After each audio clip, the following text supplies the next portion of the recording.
Hello, everyone, and welcome to the Amusing Panda live stream, your amusing and amusing source for all things War Machine. This week, finally, is the stream of champions.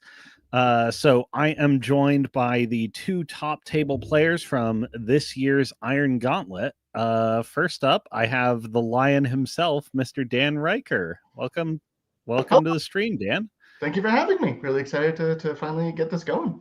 Yeah. And then following that up, we got Grok's chosen War Machine player, the AI's absolute favorite, Mr. Peyton Preece. Welcome, Peyton. Hey. Keep every now and again poking the AIs, by the way, hey, handicap the field, and it's Peyton number one.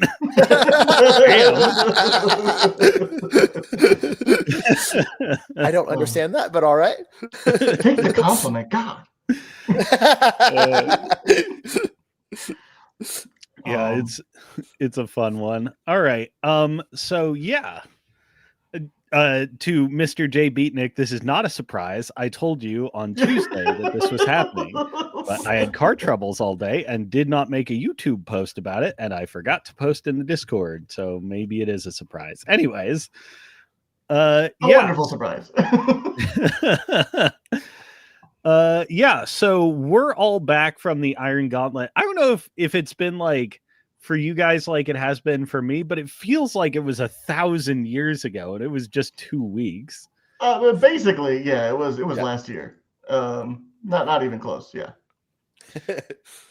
Yeah, because we had the holidays. You had you had a brush with the Reaper. Yeah, so a lot of highs and lows coming from Lock and Load. So Iron Gauntlet, absolutely happy, super proud of this year. It's been absolutely fantastic competitively, and then immediately went to work, and then went to the hospital, and then got back out. And I have not stopped working 12-hour shifts until today. So, brutal. Yeah. Thanksgiving and Black Friday included. So yeah, this has been a nice little slowdown for me. Man, sometimes those overtime bucks can be worth it, but enough of them in the row, you start to question it. Maybe I should have done this. Yeah. I remember Christmas Day of 2018 through the first weekend of February. I worked 7 days a week for 10 to 12 hours a day continuously. Oh. And the overtime pay on that period alone paid for all of my travel and accommodations for the entire competitive year. At a certain point, you're like, maybe this paid off. But Peyton, how was your little downtime been? Good. My work has been actually super chill, and I've been playing a bit of War Machine. Just immediately came back and played 5 games last week. Sick. So one of the things that I wanted to ask both of you guys, because you both have competed on multiple stages this year. Typically, the conversation is post WTC. You kind of get really rejuvenated, and you get the juices flowing on creativity for possible concepts that you want to try out. Now, what I think is weird about the Iron Gauntlet is that we're so close to the January update. Do you still feel? Are you more on the side of let me try some janky stuff that I maybe was too scared to try in a competitive format earlier in the year? Or are you more let's innovate what already exists and try to improve it? Yeah, Peyton, why don't you go first on that one? Because I feel like I'm going to be a bit of a disappointment on my answer. Yeah, so this year is especially odd with us knowing spell racks going away. Right. So I have 4 legacy factions, and then I have Shadowflame. So many. I've been just experimenting with Scorn a lot the past couple weeks, taking Acres WTC builds for Exalted and experimenting off of that. Okay. And then I've been doing that since spell racks are going away. I know these armies aren't likely to change a ton, just to keep competitive edge fresh and experiment with some different play styles that are significantly different from Shadowflame. I would agree. Yeah. Yeah, for me it's like the announcement because we still have to wait and see what gets dropped. So I'm like real gun shy about doing anything with new factions. But I have been given a bit of a boost to play actually by going up to the Cascadia Championship, and having some very close brushes with new Crucible Guard. Also realizing I have like years of unresolved trauma from traveling around and playing against Brandon for years. You and me both, buddy.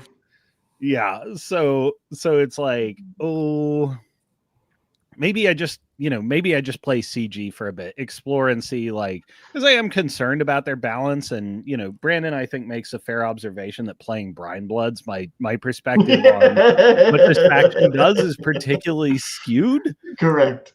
So I feel like with the Crucible Guard refresh, you go into like your local Chili's, and that guy who still wears his varsity jacket shows up and like just bullies you in front of your friends. You're like, stop, but you can't because he's still like relatively strong. So he's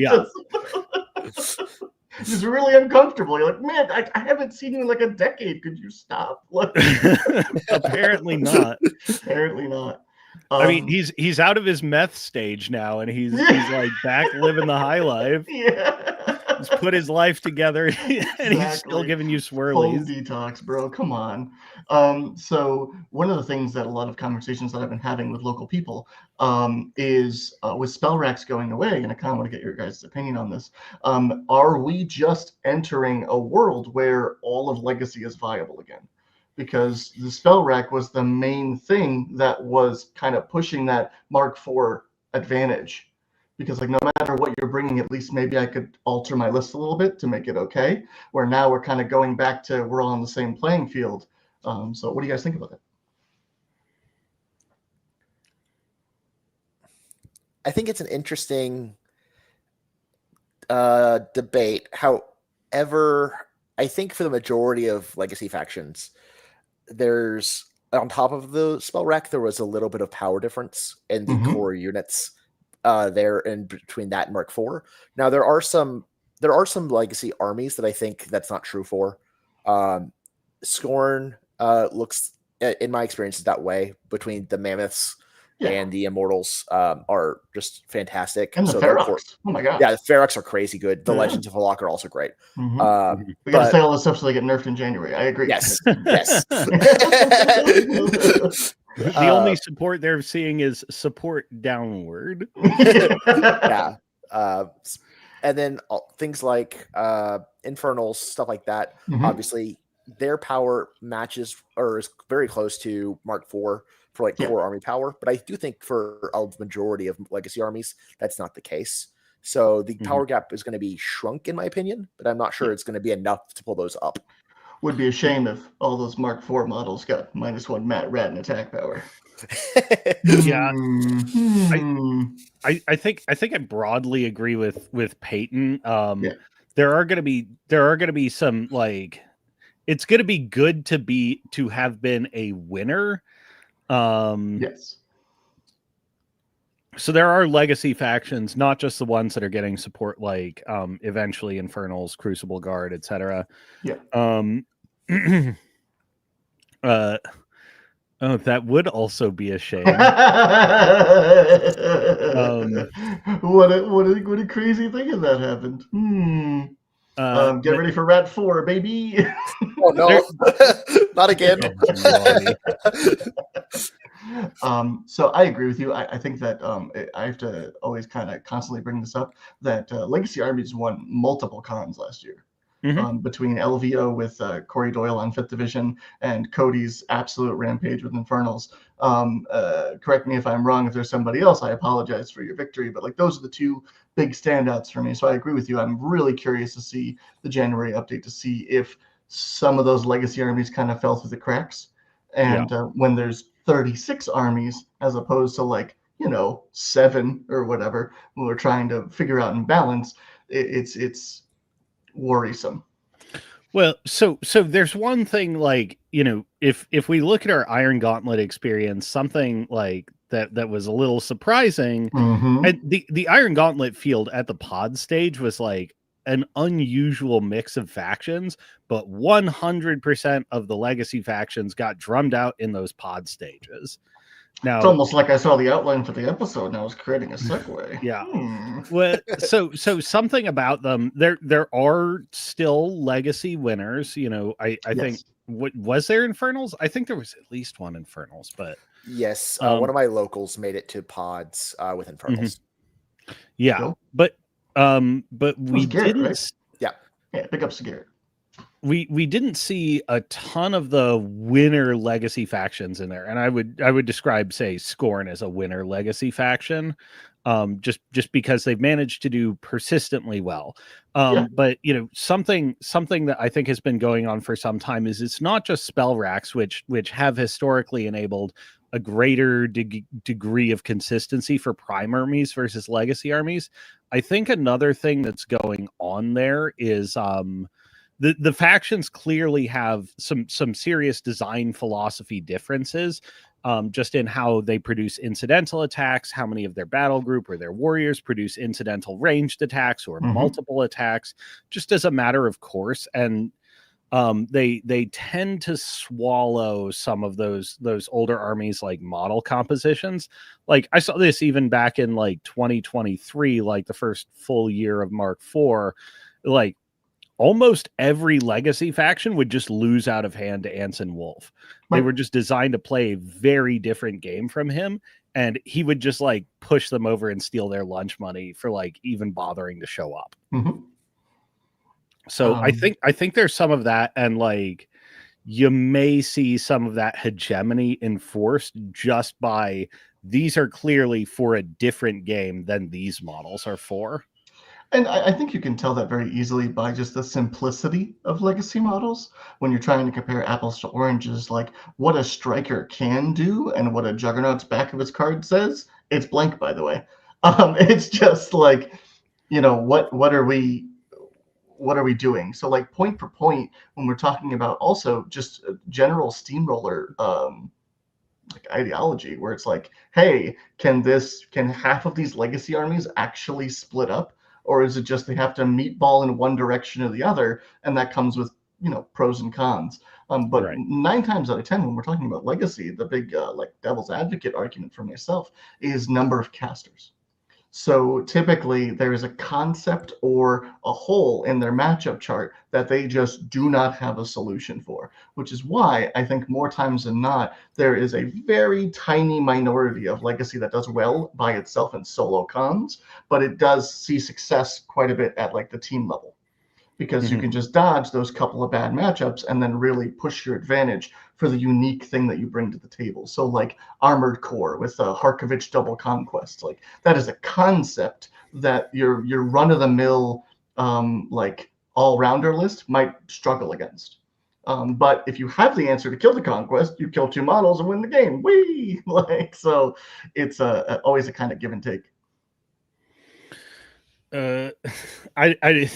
This is where my Brine Blood's perspective gets skewed. Is like that's a non-problem. What are you doing with that here? Yeah. I have watched 4 Marauder crew under Ragemonger feet kill a Mastodon. Like they can kill God. But it's so I just thought it was very interesting that you brought up the fact that none of the legacy factions, because it's one thing if they just didn't show up, but like they did show up. They're obviously competent players, and unfortunately they were all pushed out by the time we got to 16. Yeah. I mean in our pod there were what, multiple double Grimkin at least. Yeah, double Grimkin at least, and I think I saw some other legacy in there, but they like, man, they hit like the people who were mega practiced with their new army and got shown the door very quickly in that process. I think our pod might have been the most stacked when you're talking about like player for the amount of events that they went to this year. But it was definitely a doozy. Yeah. But yeah. So did we want to jump into the pods? Yeah. So let's talk about some overview stuff. We obviously mentioned that Legacy got pushed out in the pod phase. There was overall pretty heavy favor for Shadow Flame, Dusk, and Brine Bloods. Travis, I'm actually kind of curious, like, did you have a program for that, or were you behind a curtain rolling like D6 in the background? Just toil and trouble over a cauldron. But yes, actually, I think we should probably take a moment and talk about how the pods were a new addition this year, where there was a lot of feedback from, and I don't want to speak for people, but like what I've heard is that it's a really big bummer if you make the Invitational. If you're in the Invitational, you can't really play in anything that weekend until the Invitational itself. It's a dice game, so like you can totally lose. More on that later. It sometimes, just doesn't go your way. And if it's round one, then you're done. So you just paid, hundreds of dollars to fly in a hotel room and everything. And somebody rolls trip boxcars on a gallows. I don't know. That happened to me in 22 because they had revived the Iron Gauntlet at Warfare Weekend. My first game in the Iron Gauntlet, the Two Pistols guy from Riot Quest rolls up to Osram. Yeah. Yep. Max damage on the first gunshot, high damage on the second gunshot, lights him on fire, and then fire rolls max damage and Osram dies at the bottom of 2 during my maintenance phase. Like, cool. That's amazing. And then I play in the Invitational, and I'm rocking Osram, like it's full on bashers in Soldiers of Fortune. Like I've been running it all year. It's the first time I've been advantaged in a Crucible Guard in like ages. First and only time, let's be honest. So I hit a Lucas build that's actually Lucas Ass Mountain. It's like, okay, I'm good into Trains Lucas. I'm good into Ass Mountain. This is even better. Right. We go for it, and like the plan is on my turn 2, I'm gonna go up 4-0. It's pretty good. Instead, we have total dice abandonment. Literally nothing I do works, and I go down 0-1. Yikes! That's the opposite of what we're planning. It was a disaster. It was like, those are the 2 games I played all weekend. Good con. That's what we got. So this year, we had the team tournament on Friday, which is a nice off gas for people playing at the having the chance to play against Team Forge was fantastic. And Jamie, it was a great game. So having the pods, you're guaranteed those games, and it's not the end of the world if you lose. So thank goodness for that. Yeah. So it was really awesome to have all of that. The only concept that really kind of broke my brain a little bit was the fact that we went right into round 1 of the Iron Gauntlet itself after that. And there was a 0% chance that I play one of the people I played today again. Luckily, I did not. But just the concept. Waits for the next day. Yeah. So it was just one of those like, oh, this could be really bad. Because like normally you play somebody at a con, that's the one time you play them. They're like, oh, hey, let's talk tech. This is what you could have done better. This is what I could have done better. Like whatever, blah, blah, blah, blah. And then like if you meet them again, you're like, oh, no, all my tech's gone. What do I do? So it's definitely something to get used to. But overall, I think it was really enjoyable. So do we want to just jump into round 1 or? Let's take a minute and talk about lists real quick. I'll pop up a screen share because I've assembled your guys' lists. This guy said he wasn't ready, but he's pulling up screen shares. Okay, all right. Where is it? Come on. So while he was doing that, Peyton, this is your second invitational you qualified for, right? That's correct. What was going through your head? What were you feeling? Were you nervous? Were you excited? I definitely was nervous. The last time I played the Invitational was the year Infernals came out. Oh, wow. So you were pre-pandemic the last time you were on this stage. Yes. And I played Scorn into Infernals in a matchup that I had won several times, and some weird dice happened. I had a full buffed Animatrix bounce off a Tormentor.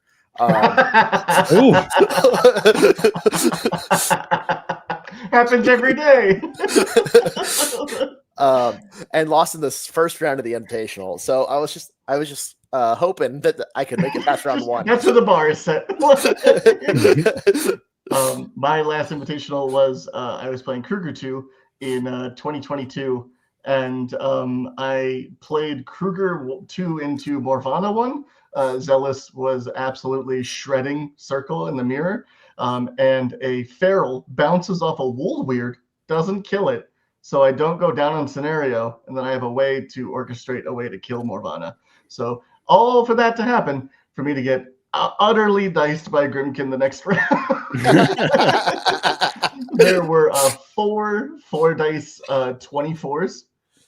And oh I my went, God. But that's the game. Okay, thanks for playing. Bye-bye. Wild. I will say one downside to the pod system is it's not as clean to run bracketology anymore. It's true. I Realistically, think the bracket should be run at the 16 step. Yeah. I think it was 2019 or thereabouts. Adam Stewart won the bracketology because I think I got knocked out in like the semis or quarters that year. Adam Stewart won the bracketology because he was the only person who had me making it out of round one. Dang. That included myself. But yeah, so we have the horoscope list up here. Long story short, I have played primarily Horus this entire year. If you look at my long shanks, I think it was probably 98+% Horus. So I got to the point where I just came back from WTC. I luckily went 5-0 with just solo listing Horus, and it got to a point in multiple events where every time I dropped Sabrith, it felt like a mistake. So maybe I just didn't have enough practice with Sabrith because I was spending so much time with Harusk. But I'd gotten to the point where, like, if I'm just not going to drop Sabrith, why even bring it? So I technically brought a Sabrith model. If they forced me to register 2 lists, I would just run the same list with the models, just with Sabrith instead of Harusk, and never drop it. So the tech that was developed from WTC to this point, because it's a very small time frame, honestly, between the 2 events, is I was finding myself having a tough time getting value out of the 4th Jackal. 61 and 10 with Harusk. That's bonkers. So I was finding myself having a tough time getting value out of the 4th Jackal, and the Bloodthirst head, while nice because it made it a 5-point model, wasn't really getting much done. Because it still only threats 12. So with the Execrators coming out, it gave me that 5th unit, that 8-box unit that was just another pain in the butt to deal with. But for the most part, initially it was, let's swap out a unit of Axers. Let's try and swap out some other stuff for these guys. Instead, I was like, what if we just double down on the concept of hard to remove guys, good stats, hit relatively well. And so I dropped the 4th Jackal. I dropped the Warwitch Coven that wasn't really bringing too much value, and then got to add the Execrators and throw the 3rd Arknote head onto the 3rd Jackal. So this allowed me for multiple vectors of Thunderstrike, and the thing that I undervalued the most were these guys. These guys were easily the MVP of the weekend. The additional dimension of not only Thunderbolt, but Snapfire on a very accurate gun, and the Accursed Armor just being an absolute pain in the patootie for all of my opponents. One of my favorite moments was Jamie shot a model in the area code of one of these with his trike, and I was like, hey, you're weakened. He went, what? Like, yeah, one of my Execrators is within 3 of this guy. He's hit by an AoE, so he's hit. So Accursed Armor triggers and you're weakened. He was like, that sucks. When the lead designer says what to you. So would not be surprised if January maybe that wording changes, but for now they are hecka cool. So pretty much what was super cool was I really didn't get many games with them. But with them on the table, they always did something cool. And my favorite example of this is a heavy going to just within 3 of a 50 to score it. I'm Orgoth. My threat ranges are awful. These guys get to reach out and thunderbolt that thing away, so I don't actually have to interact with it. I can just push it away, score my 50 feet, do whatever I'm doing, and then say, you have to come to me. And that has not existed outside of me spending 4 to 5 focus on a Thunderstrike and hoping that I roll high enough. Right. Or committing pieces and saying, okay, we're going to trade over this objective. Correct. So super proud of this list. I think it obviously worked really well, but like there was just never a moment when I was playing my games, because it's always scary when you have a tried and true list to make changes, especially for this big of an event. But like I don't regret any of my choices, and everything functioned as it was designed to. Yeah, and you ostensibly had a second list. Did you even bother with putting it in the I did not. finals? Okay. You brought your Sabrith for show. Yep. I asked Travis if I needed it, if it was required. He said no. So my army bag was back in my hotel room, and I left the Sabrith on the tray. Yeah. All right. Peyton, do you want to start out with Nixian or Shyrus? Nixian is fine. Looks like you're already there. All right. Yeah. It looks like you split your time between the casters relatively evenly here. Yeah. The Shyrus list is probably the better list, but I honestly don't like playing Colossals or huge models like that in any game system. But the trick is too good not to play. So yeah. But Nixian, this is probably my favorite list to play in Chimera right now. Post January updates, Nixian is super fun. The Cloud Wall is really punishing to a lot of armies right now, based off the Atlas Animus. The Caustic Mists. Yeah. There's not necessarily a lot of bypassing that out of hand these days, like there was previously. Yeah. The battle group here is outside of the Wyvern a little bit anemic as far as hitting power, which is a little odd for Chimera. The Vipex can hit okay. Atlas's damage. Yeah, it's top 15. You have Enrage, you have Silence. So you can get them up to, if you're doing Master of Ruin as well, you can get to power 19. Yeah, Atlas does make up for the anemic power somewhat by being able to universally debuff armor. So yes, so that's a big part of why this list functions. This list actually is a targeted armor crack frequently. If it's 2 or 3 hard targets, like hard to remove models, this list performs really well, combining the Silence of Death, the Prey Feat, and the Aura of Ruin for like a 6-point armor swing. You also have mid-turn either Execration or the Cloud, or my favorite, which is you've already triggered Admonition. I'm going to recast Admonition. You have to trigger it again. What a bag of dicks. Oh, that is quite rude. The Shades are also probably my favorite unit to play right now. The amount of movement they have with Unpredictable Movement and Repo, and even frequently on turn 1, I will walk up Unpredictable Movement and then Repo 3 further away. And frequently on turn 2, I will aim, not shoot, and Repo 3 further away. So the amount of spread of like where they can threat over the course of the game is insane. The having to dodge the angles between ricochet angles and the spray lines from Cleansing Flames from Nixian, and running either the Vipex or Pythia for the Art Node is a lot to deal with. And then outside of that, we just have standard stuff. Double Lashers, the best unit in Chimera. So good. This is a bit of a twist on the battle group with like, oh, this is Chimera good stuffs. Yes. Yeah. The the battle group, the Wyvern performed super well, and you were able to catch out a lot of people on the assassination run. You can get the cleansing flames to 13 base, 15 with Prey, 17 with Atlas, 19 with Wyvern Animus.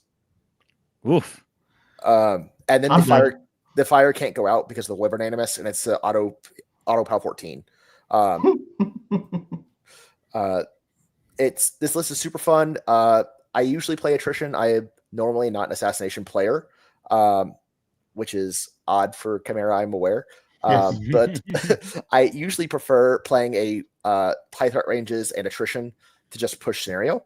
That is not across the weekend. I do assassinate this a couple of times, but yes. But that's the main game plan with this list. Yeah. Crack armor pieces, especially with how you can do it serially, like 1 or 2 at a time, is great. And if they run out, you're set. Yeah. Now, for a lot of Nixian lists that I've seen, I was seeing a lot of death dealers. What made you make the choice to move away from them? 7 points for 3 attacks is not my favorite. There it is. Fair point. Well, let's move on to the model you couldn't refuse. You've got your Sheerus list.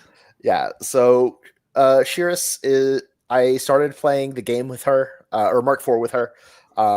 She's probably the best Warlock in Chimera. She's insanely flexible in game plan. Mm-hmm. And then they gave us a Colossal, and her game plan just happens to mesh super well with the Colossal. Colossals that are immune to charges are insane. Hand of Destruction on the amount of attacks that the Trike has is absurd. And even into armies that can spam through the Arcane Negation to debuff it, like Denegra 3 and Legacy Crix, she has Banishing Ward for it. Mm-hmm. So it's a very limited amount of things that can reliably interact with it and function, and it still has great threat ranges and gives a really hard-hitting damage piece to Sheerus, since her only damage fixer baseline is Hand of Destruction. And right, Chimera, she's really desirous of that native power to come in. Exactly. Chimera also historically lacks for something that can easily hold aside because the army is so fragile, with the exceptions being Trichimerics and Incarnate Knights. Also, if this thing, it's already durable enough. If this thing were any bigger, it could hold 2 sides. I think the thing that's not talked about enough is the stinger on the Trike. The auto hit weaken is awesome. So when we played in the finals, I thought it was crit weaken, which you did roll a crit. And I was like, oh, dang it. You're like, no, that was just going to happen. I was like, oh, it just does it all the time. So the fact that this thing can be effectively mat 8 against living models relatively easily, and then you add in Hand of Destruction, like it's just, you're not really worrying about the hit, that the power of the attacks is exceptionally high. So you should kill whatever you're going into. And if it's Hand of Destruction as well, it frequently is actually hitting a stationary target, because the Rate of Fire 2 gun has crit stationary. Right. And with Hand of Destruction, the odds that you crit are actually quite high, and it's pistol, so you're... For some reason. This thing is a monster. God forbid you have an upkeep on you. Hooey, let me tell you. When we played at Siege, I put IR on my Garl gas. He was like, okay. And I was like, oh no. I'm turbo dead. I've had exactly this problem with the King. Is like, oh yeah, and I'll layer up my defensive buffs. I'm like, okay, I start attacking with the Purgation Head. I'm like, crap. Maybe I put no upkeeps and no animas. Like, okay, I just bite you with the POW 22. You idiot. You don't have Mortal Fear and a +3 armor feat? It's so weird. It's so good. Why would you do that? Yeah. But yeah, I think that this list is super exciting. I really like that you have the combat Vipex. I don't think that it's played enough, and man, is that thing scary. This Oh, the 15-point Viper Vipex Vipex, yeah. is an interesting piece. Not having a channeler for Shirus is moderately scary sometimes, Mhm. but Mhm. with the snipe shot and Witchmark, and as well as Repo 3, and the once per game no you can't charge my stuff. Yeah. Usually it's fine. Usually you only need the one turn of Hunter's Mark anyways. And she just gets out of there. Yeah. Yeah. But this thing every time performs. It's so good. It was super clutch in our game Riker. Yeah. And all weekend, just having it be able to do things, just go and kill things rather than having the normal Hunter's Mark Vipex where it's like 2 pound 15s. I really hope this kills the light. Yeah, 21's kill things, people. But yeah, so overall, after the event, have you made any drastic changes to your pairing? I know that you said that you've been playing Scorn, but like, were there any like standouts of like underperformers, I guess? Not really. I go back and forth on the exact build for the Trike and for the Vipex here. I go back and forth between the 3-point sidestep and +1 mat head and the channeler head. If I swap to the channeler head, it gives me Pythia as well. And being able to have arc nodes on both sides and the auto hit dispel is super clutch into certain games. But I then go, then I remember how awful Mat 6 heavies are. Very quickly. I've also been testing a bit around with a Kyrax double Wyvern Vipex build that I have been really enjoying. Will likely when in January when the Trike gets touched. It's not even a question of if. It's just a when. Yeah, January 21st is when, folks. I'll probably shift back to double Wyvern. Yeah. That's kind of been hilarious because that's the soapbox that I've been standing on for so long. Is that when I played Jake at Adepticon and he had the multiple heavy with a Wyvern Shirus build, I found it scarier than the Trike for our matchup at least, because I can kind of clog the Trike with enough just like medium based dudes that it gets kind of stuck, and then I just have to push the Garl gas and he'll kill it. Whereas the multiple heavies, I only have so many attacks. And so anything that I roll like above average is just kind of getting sent to the ether because that model's already dead. Or based on like the hit and run tactics, you still get the feat, you still get a huge attrition swing. But like, again, I agree with you at the end of the day, the power level of that model, you just couldn't argue like playing it, you know? But yeah, so Cosmo, how about your lists? Oh, didn't have those ready? I still have them ready. I'm trying to recall because I figured we have a ton of games to get through. Let's have your time in the spotlight. You did well. All right. For anybody who's been watching this channel with any frequency, you're no stranger to this. We got Boom Howler, Abyssal King, Virager, 2 booty bosses, 3 liabilities. Hargor Stormjaw, Madame Moriarty, the Brig. Even though Skyhook is vestigial, this thing being fast is still very useful. Double Surgeons, which people are still chronically underrating. Like these guys are backbones for the faction. Quad Marauder crew, 2 Bosun, 2 Tapper. And then Shadow Tongue with King. Double King just turned out to be the way to go. Wacky. So we trade out the Bulbous Chomper for the Electro Lure, but otherwise it's the same setup. We still have a Virager. We pick up a Cantankerous Minnow with the Hammerhead and Crabnet, which is another workhorse piece that people are sleeping on. Oh, yeah. AoE knockdown can be like colossally good. Like so much of this game is dictated by the ability to just apply knockdown when and where you want, and doing it on an AoE is amazing. To remove dice rolls. Yes. Yeah. No, like, oh yeah, you stood within 2 inches of your super heavy. Guess you lose now. Yep. Oh, I gallows that. Now I knock it down. Now you're dead. Yeah. Once again, double booty boss, double surgeon, and we have a big passel of solos here, which seems Good like overkill, Lord. but it works well. Okay. Fire Guardian, Madame Moriarty, Magabaza, who's actually of all the pieces in this army, the one I'm like most like, yeah, maybe You we can't figure cut out something Grandma. else. Come on. You like that ancillary attack. If I don't screw up using it, which I did at Cascadia. Yeah. Double pig dirge, Sully, who is very nice. It's the same speed as the dirge, but he ADs, and that just projects your turn one, your opponent is in danger thing. Yeah, like then you really, forget to really activate far. him And like, twice. yeah, Sully forces a lot of like extra caution, even if Yeah. you're going second on the first turn. You don't kill him trivially either. Like flying high, he's usually in an annoying spot, and at the end of the day, you want him to die. So like, yeah, it's a win-win.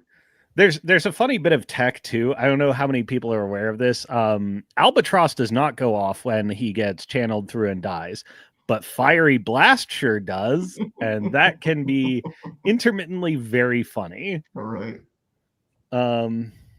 Let's see. We got double tapper Marauder crew, boarding party with the coxswain, and galley crew, and the galley crew is just necessary because like you have a Fury 5 threshold 6 colossal. Like that guy needs to be empty every turn or you're in big trouble. Yep. Yeah, so that's what I was running this year. I've been running it for quite some time. Mm-hmm. Quite pleased with it. No idea if I'll be playing it in 2 months, but we'll see.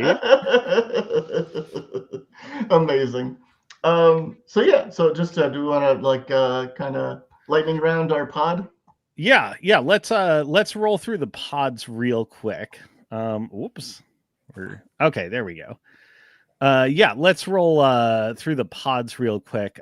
Peyton, I have you up here. So let me see. You were in pod D on the weekend, is that right? I don't remember if it was C or D. Yeah, it was one of them. You know, I had the pods pulled up like just for outlining this episode, and then I closed them all before going live like a dummy. I'm just so well prepared today. Peyton, talk about your round one. Yep. Yeah, I played into Secret Dominion. I played it was Brad against Kruger. I played Nixian. He dropped Kruger. And he went for a Kruger feat turn. However, I rack dashed this game. Oh no. And Kruger camped 5. However, even with feet up, with dashed lashers, the walk place range 3 attacks means I can still put swings in a Kruger. You can't fly away if I just hook you in the neck and drag you down. And then he asked if there was any way I can move Kruger, and I reminded him that lashers had drag. Yeah. So he ran Megalith base to base in front of Kruger. So now I had a charge target. Yeah. That's real bad. Yeah. So Aklis, Animus, Trampled, use hit and run. Got the aura on Kruger. Wyvern sprays Kruger, catches him on fire. And then both units of Lashers charge Megalith, putting the second 2 models into Kruger. Yeah. The first one crit knockdowns. So it's 8 swings at effective POW 16. Ugh. Oh, lordy. Into Kruger. He's not a tough caster. No. And I also, after he was dead, still had 2 shots of the shades that could shoot Megalith and then bounce Kruger. Oh my lord, the ricochets. Nobody sees the ricochets coming. And so that was my game 1. All right. Jesus Christ. My game was much more difficult. I got the chance to play against Mark Taylor. He dropped Helith Double Phantasm. And if you asked me before that day, if there were 2 things I didn't want to see this weekend, it was probably Helith Double Phantasm and Crix. I played Crix twice in the team tournament, and now we're playing Helith Double Phantasm. So we're having a great weekend. And just really quick, he is absolutely tabling me. And then he forgets to hit and run Helith to a safe spot. So we explained to him that I do have a like 50-50 assassination on a Thunderstrike on Helith because the feat turn is over. So she's back to, mortal stats. And to avoid this, he has to run a Phantasm instead of continue tabling me. So, and unfortunately, because he ran the Phantasm, I had the ability to get some Nashers onto Helith and absolutely crank the dice. So I went, oops, the game is over. I'm sorry, good game. But yeah. How about you, cousin? Round one, I played against Cam Parker. He wound up dropping the child.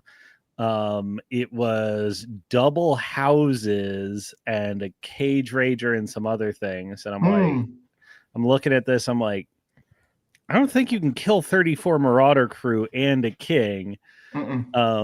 And while he has like a marginal threat range advantage on me with his houses, he very much cares about the Marauder crew charging his Colossals, and I don't care if his Colossals charge my Marauder crew. So in practice, I have all the threat range advantage. Right. Connect on favorable terms, blow up both houses, and he cannot kill that many Marauder crew, and eventually just loses on scenario. Jeez. Okay. Round two. Yeah. My round two was into Adam Pricer, playing Umbri. Love that guy.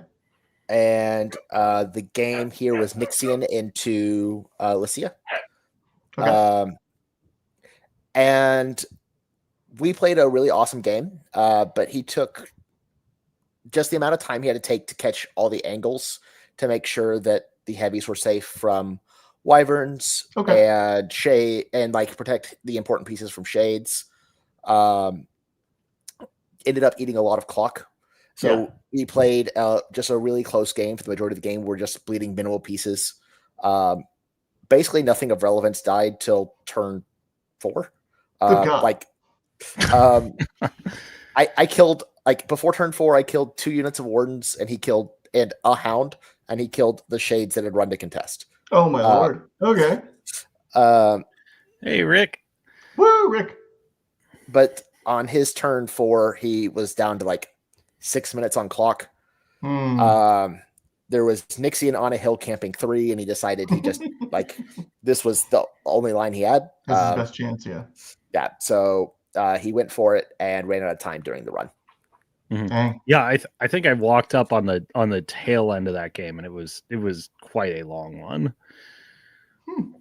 I had the wonderful chance to play against Ryan Spellrack Chiriboga. I have to say Spellrack because it's gone, so now he owns it. And we had the delight of speaking a bit before the event, and he has one of my favorite quotes where he walked up to me and asked me, "Hey, how are you winning all of these games? Because I looked over your models and they kind of suck." And I went, "Yeah." And that was so being able to get paired up was really awesome. He played Tyrus, and it was on Wolves. So this is really cool. I really like the Tyrus list with the double void engines and the double gas and just all the guardians with UAs. Normally I see it without UAs, and I get to shoot and plink a bunch of guardians on the incoming. And yes, they turn into whites, but like that's okay. I can kind of control that. But when he just says stealth with everybody, the Garl guest gets to shoot, but I don't get the extra attacks. And it really adds up with how much gets up the board so quickly. So unfortunately, he keeps making whites, but Orgoth just has magical weapons baseline everywhere. So what normally would be really annoying contesting models is just another attack that I take and kill the white. So keep grinding, and then I end up scoring the jackpot and winning on scenario, while Tyrus is just lawn mowering through my army like he does every time. Yeah. But yeah. Yeah, that it's interesting that he didn't put down Helith double colossal into you. I think maybe he was rating it a bit differently. I do think on Wolves and Two Fronts that Tyrus is better. Sure. It's scenario driven there. Correct. But honestly, he couldn't have made a bad choice with this pairing. And to me. Yeah. Yeah, and that Tyrus list is a slog to fight. Speaking of slogs to fight, I got matched up against my buddy Eric Eicherman. Yes, sir. Running Shyrus with a trike. I had played this earlier this weekend against Jamie Perkins, and my game against him, I'm like, I thought I saw something unusual in that game. And then I'm playing Ike, and I'm like, okay, it's wolves at our heels. I'll just play Shadow Tongue. He can't keep from getting killed all game. He will eventually have to let me kill him. And he eventually had to let me kill him again. but like again, also I was like, that thing happened again. I think it's an exploitable weakness. Which is, as I observed, like Lashers and Knights and some other things fight Marauder crew on a side. They usually don't win outright, and the Marauders slowly start edging out the advantage. The thing I saw is that the Vipex comes over to channel spells at them and offer support in that theater. Okay. Which makes the battle group peace trade 3-2 instead of 3-3 with me at threat range deficit, which matters a lot in my game against Peyton. Interesting. It was like I was just getting flashes of a thing happening. But on to round 3, Peyton, you had Dan Hodgnacky, right? Yes. And this was a very interesting game. I had actually watched basically this entire matchup from its beginning from Jake playing this at Nova. That's awesome. But we were both knew we were in the top 16, so we had a super chill game. And like always happens when I play my Shyrus list Indicator, Silo went on a freaking rampage. She had an activation where she had 4 Could Armor Pierces. Lordy. But Kador, in my experience, has a really hard time dealing with the trike. We were playing on payload, and he was up on scenario for the majority of the game. But at turn 4, I believe, I moved my 50 to where Shyrus could hold the 40 and a 50 by herself. Nice. And was able to shove the rest of my army away from the scenario elements. And because this Sakura list doesn't really threaten Saxonation against a defense 16 small base model, I was able to just push out scenario and ended up winning by I think it was by like 4 scenario at bottom of 7. Wow, that's bonkers. Oh, going all the way to bottom of 7. That is a rare one. It's one way to end the day. Yeah. And then on the stream table, I got to play Cosmo for the first time. Yes. Ever. Yeah. So yeah, I mean we've kind of been like orbiting for a few years, and this was the first time we actually collided. So you dropped Shadow Tongue, I dropped my one list, and I was very happy to see this payload because statistically on Longchinks, this is Brian Blood's worst scenario. So pretty stoked about that. But so some of the key takeaways from this game is Rick's gunning for you, bro. I'll catch you sooner or later, Rick. It's gotta happen. I was informed by a couple members of the community that Cosma, you actually won that game. What? So when we are in the final minute of the game, people looked over, and again, review your VODs, folks. Apparently your 18 into a 16 into a 15 all boosted damage rolls. We messed up the math, and it actually kills Harusk to the box. Huh. So what's fantastic is that because of the pods, we were both qualified. But that was insane. My damage rolls were out of control. But it's still really cool that like it didn't actually like affect anything, because once I found that out, I immediately went to the video. I'm watching and I'm like, Oh my God. Okay. All right. And so, but like, so we're okay. But so, uh, one that game it's an absolute delight to watch, and I highly recommend people watch it because a lot of unexpected things for our factions happen. So that is easily the most models I have ever killed with a Garlgas at ranged. And being in a super uncomfortable situation the whole time because, gosh golly, did I forget that bird's eye is a rule. And for those folks at home, bird's eye makes it so he doesn't care about, forest, clouds, or models in the way. Yep. For line of sight purposes. So multiple times in the game, I'm like, oh, I'll make my little barrier of Nashers. They're all spell ward. You can't gallows them. And he's like, I could just shoot you. Ah, dang it. So it is on the Zero Camp channel. I'm sorry, I just saw Emerald Dragon 2 ask for a link to the bot. Oh yeah, absolutely. And I'm sure we could provide it in like show notes or whatever. But an exceptionally awesome game to watch. And I want to reiterate the general vibe of everyone involved in this event was immaculate.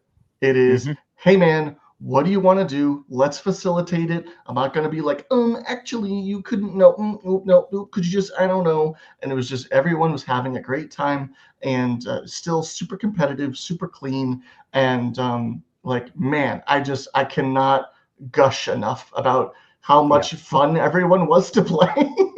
And it makes it almost seem like that's not the norm. But like, it was so awesome because when you look at an event like this, you get a little concerned that the try hard kind of takes over.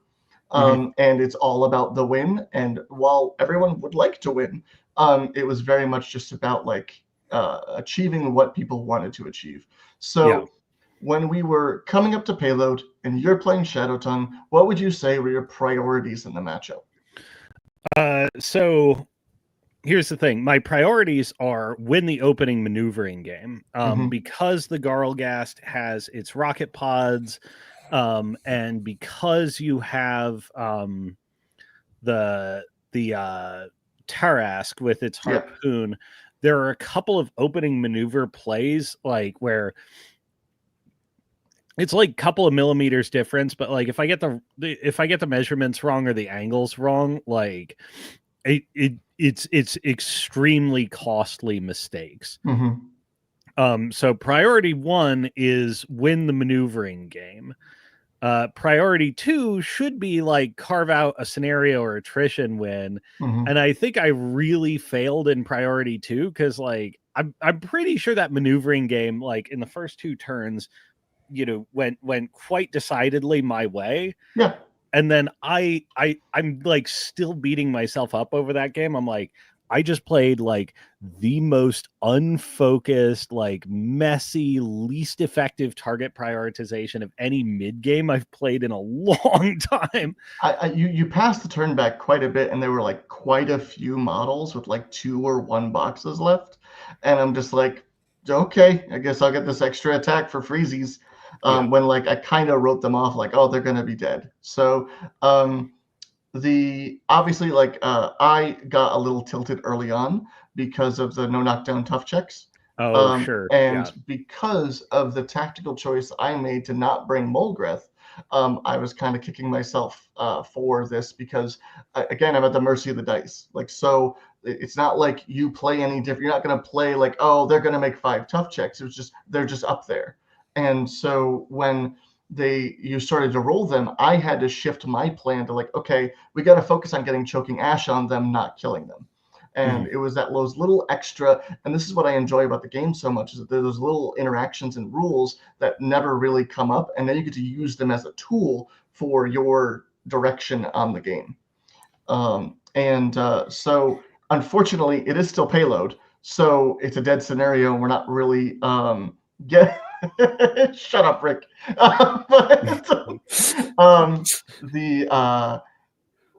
The biggest thing is like you said, you identified what my approach to the game is going to be so well that like I never really felt like I was getting that momentum. It was always keeping up, and when we're talking about past my feet turn, the Garlgast is terrified of the king because he will just take a chunk. He will take a bite out of crime, and there is very little that I can do to stop it. And I feel like my biggest blunder was I saw that I was at a time advantage pretty aggressively, and I knew that you had to go for something. And Shadow Tongue didn't even feat yet, so your assassination is at full power. And I needed to try and engage the king with more stuff, whether it was just run the Garlgast, whether it was because with just your feet, like it is improbable. I don't know if it's possible. If you roll all 6s on the gallows, that you kill him with camping 3. So it was going to come down to the king's interaction somehow. And I had models like a jackal to just throw at him. And as long as I can make it so even if you bulldoze me, you'll still be engaged, that like it's that little awkward spot of annoyance where you have like a minute and a half left. You don't really have the time to figure out the line and carry it out. But yeah, so an 18, 16, and a 15 later, all boosted damage rolls. And Haruska's dead. So congratulations. I did not have an undefeated weekend. I think you will find that the official record shows you did win that game, but unofficially, I appreciate it. Yeah, when Cosmo looked at the table and said "F it," I was like, "Oh no!" Oh yeah, that's one of the reasons to maybe watch or don't watch that stream, is you get to hear me swear like a French prostitute on camera for the entire game. So all of us qualify for the big stage.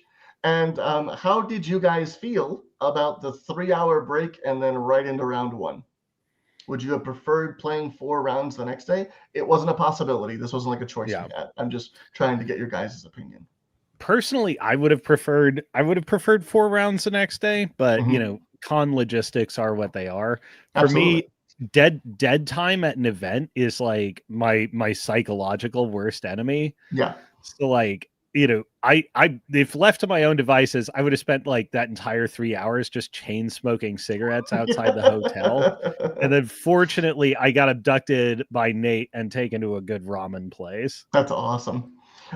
So I had a content creator dinner with Taylor Ice King, Ryan from Blightbringers, Adam Pricer, and David Shirley with D Shirls. And we went to the saloon and just had, you know, some drinks, a little bit of food, and just really great to kind of unwind and to still be locked in a little bit, because you're not completely off the reservation. You're still at a restaurant very close to the hotel, but being able to still talk War Machine without it being just about the competitive side. Yeah. How about you, Peyton? How'd you handle the downtime?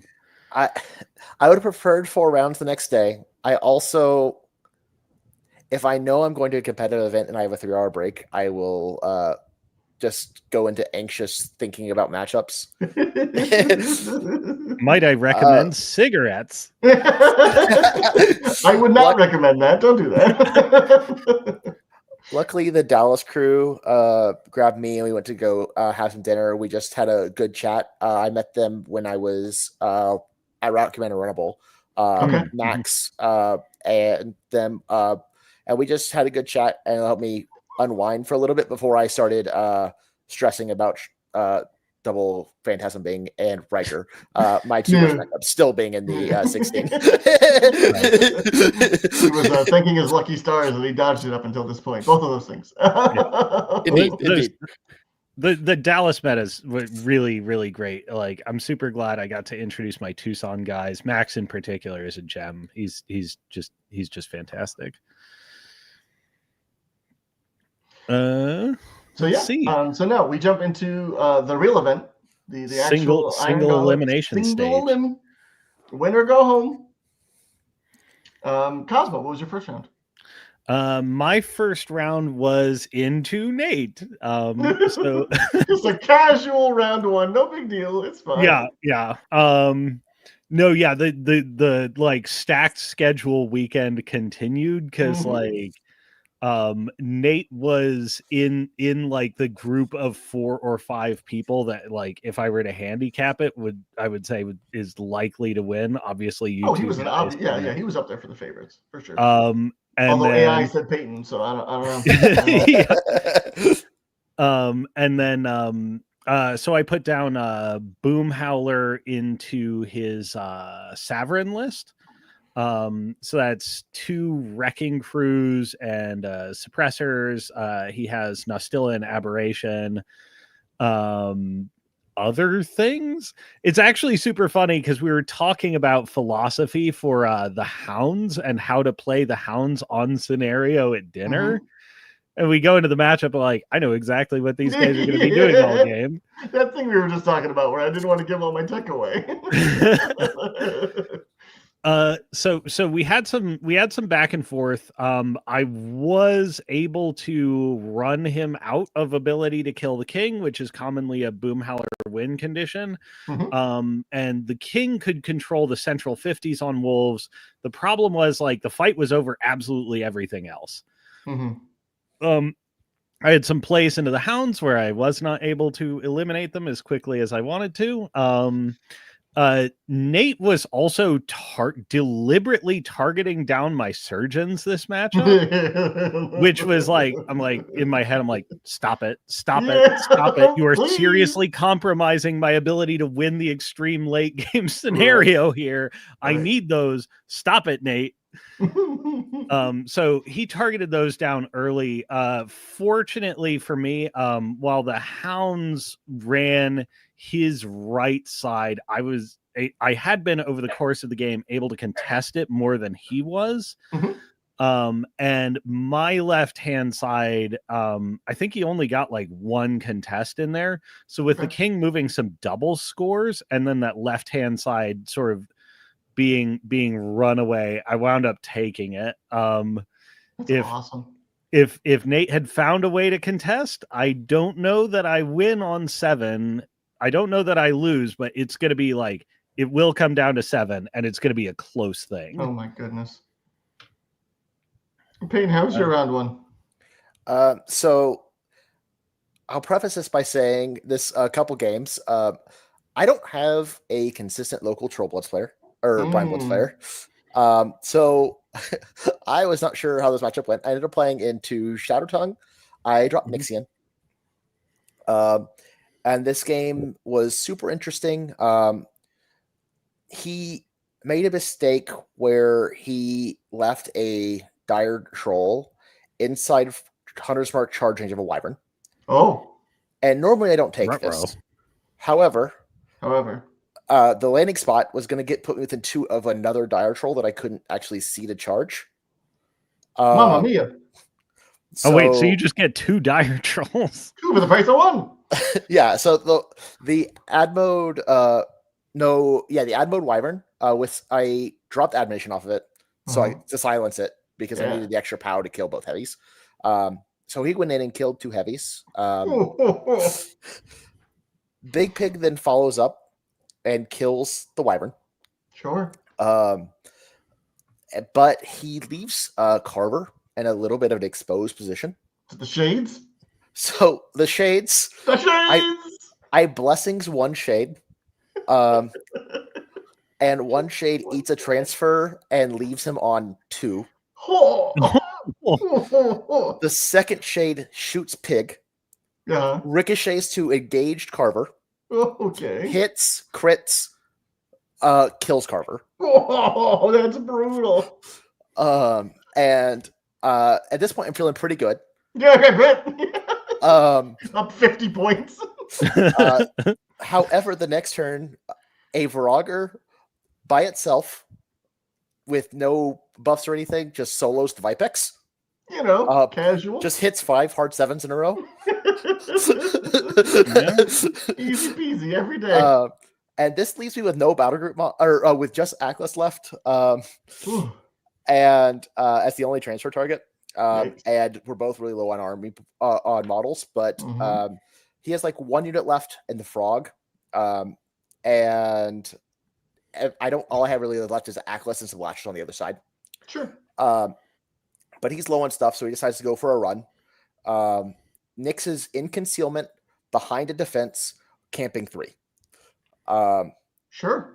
He sappers and goes for the 3 boosted gallows and then a walk place from the Viraga. Okay. Over the course of this, I end up living on 2. And at that point, the game ends. I've pushed scenarios hard enough that at the end score, that was 15 out of 5. If I don't win on scenario there, I die in a fire. Oh my lord! You guys rolled it out. Yeah. Oh my god!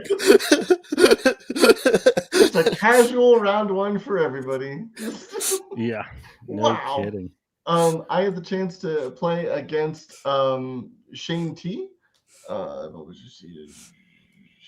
Exactly. I agree. Advanced Maneuvers Gaming. Just have fun, and you can still be good at the game and not be a dick.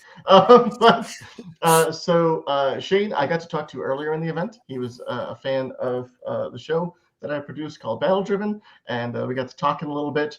And his pairing was Kyrax and Shyrus with the Trike. So I was like, here we go, starting this show early. Wait, was it Triken both lists? It was not. Oh, interesting. So he drops Kyrax, and it is wolves. So we're gonna duke it out in the middle. Yeah. And then he just keeps taking heavies off of his tray, and I'm like, "Where's the trike?" And he's like, "Oh no, I don't do that." And I was like, "That's a lot of Hydrixes and Bifexes." Oh no! Spoiler alert to everybody at home: those models are really good at killing my infantry. So I'm like, here we go. So fortunately, I have the ability to drag in a Hydrix early because of a misplace of where the shield guard is to cover everybody. And so I get to start the peace trade. But in response to this, he goes, here's a 5 camp Kyrax. I'm going to charge. I'm like, I can't kill him. I can get everyone in base to base and fail this assassination run because he has execration up. He has a very decent defensive stats and repel. And I'm just like, even if the girl gets there and he's like 8s to hit with carnage, it's real bad. Yeah, Kyrax is just in the middle of the table. I can't do anything about it, so I just kind of keep attritioning and just kind of pushing up the sides because it's wolves to try and get that payload or get the jackpot while contesting his. And I end up eventually scoring the jackpot after a very long game. And he can't come back from that because at that point I have his 40 completely wrapped up with dudes. But Right. Kyrax almost never left the middle of the table, so it was pretty insane. That sounds like a lot of Kyrax games I've seen. I am really like after the season is over appreciating again how much Brine Blood skews my perspective because it's like the only faction that can just kill that guy whenever it wants. For everyone else, it's an ordeal. Exactly. And my faction hits exceptionally hard. Basically saying, "Come at me, Broda Horusk," and he's like, I don't know, maybe. Hit you twice, vanish to get back in melee range. It's real bad. So yeah, round 2. Who wants to go? Well, me and Peyton have the same round 2. Oh, interesting. Yes. Yes. Remember how yes, you said we you do. have a Brine Bloods player? So, as I was previously saying, I don't have a ton of reps into Brine Bloods. This was my 4th game into Shadow Tongue ever. Oh my god! So, yeah, go ahead. Yeah, so the thought process I have here is I'm going to use the Trike and a Banishing Ward Scylla to stop assassination runs on my caster.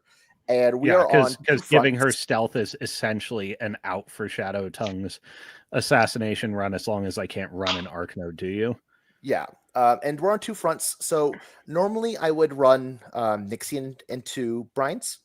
Yeah, I was curious why you went for Shyrus instead of Nixian. Colossals are just really, really, really good on 2 fronts. That's absolutely true. That was the thought process. And Iron Gauntlet. They're good at 2 fronts.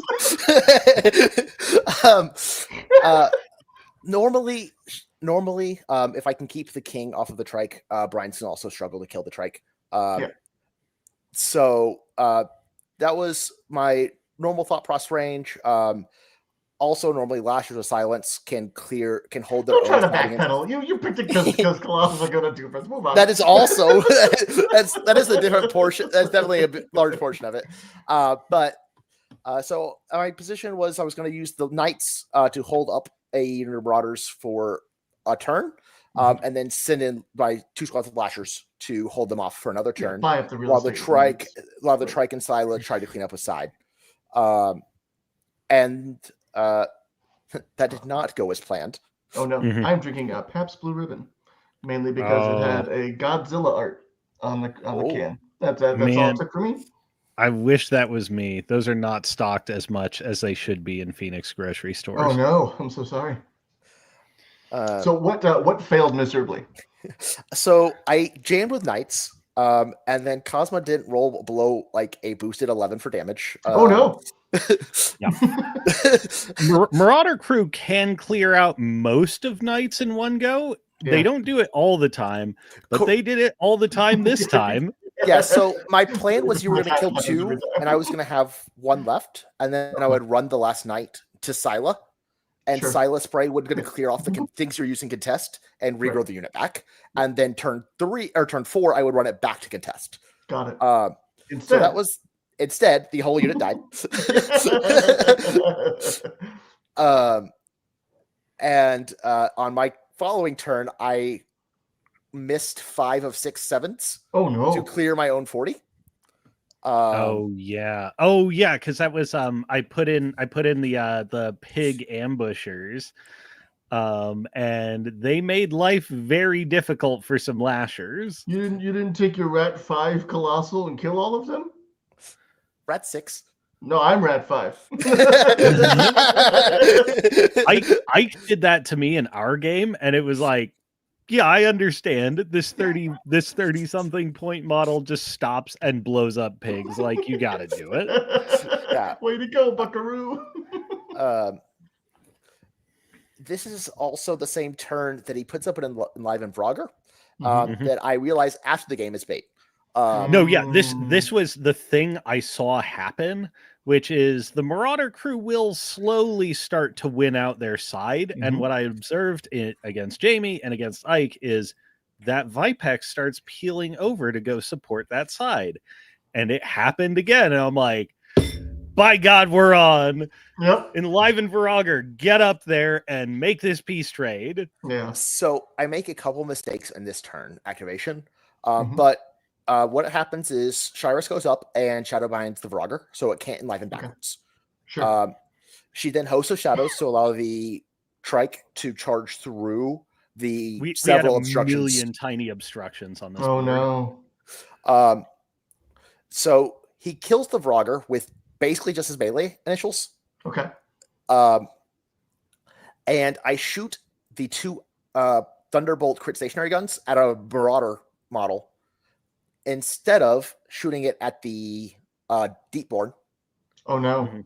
Who I didn't measure this like a silly man. Who was in walking range of the trike. Wait, it was enlivened to walk because Shyrus put up feet. Yeah. Yikes. So I instead should have pushed this guy back, but I didn't. I killed a Marauder with the guns, and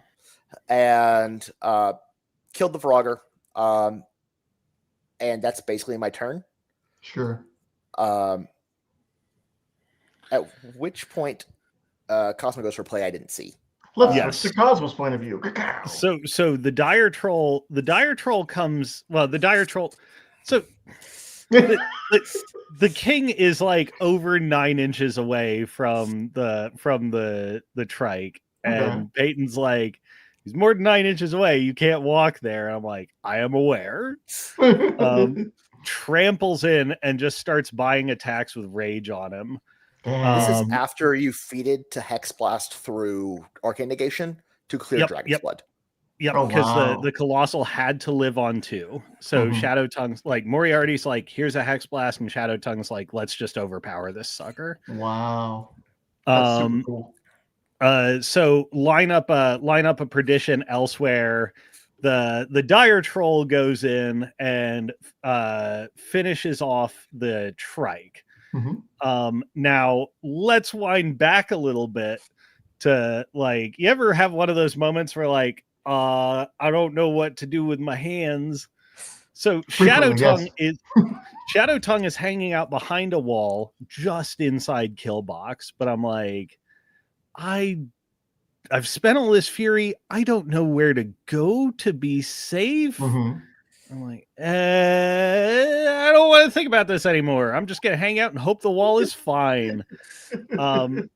My Marauder crew, which I activated later, and I should have seen just how many points I was making, were able to clear out the Lashers along with some help from the surviving pigs.